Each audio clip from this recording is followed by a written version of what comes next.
بسم اللہ الرحمن الرحیم۔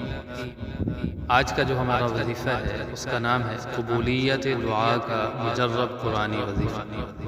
حضرت سعید بن جبیر رحمۃ اللہ علیہ فرماتے ہیں کہ مجھے قرآن کریم کی ایک ایسی آیت معلوم ہے کہ اس کو پڑھ کر آدمی جو دعا کرتا ہے قبول ہوتی ہے۔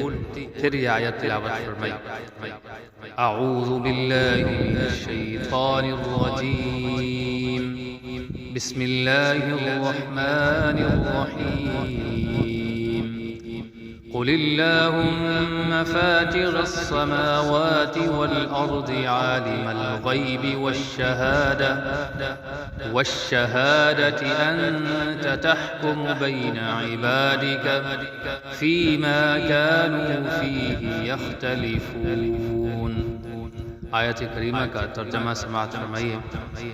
آپ کہیں کہ اللہ آسمان اور زمین کے پیدا کرنے والے، باطن اور ظاہر کے جاننے والے، آپ ہی قیامت کے روز اپنے بندوں کے درمیان ان امور میں فیصلہ فرما دیں گے جن میں وہ آپس میں اختلاف کرتے تھے۔ عمل کرنے کا طریقہ بھی سماعت فرمائیے۔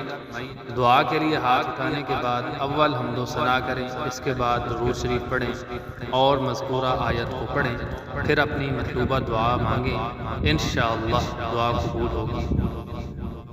آخر میں آپ حضرات سے گزارش کرتا چلوں کہ اگر آپ کو یہ ویڈیو پسند آئی ہو تو ہمارے اس چینل کو ضرور سبسکرائب کریں۔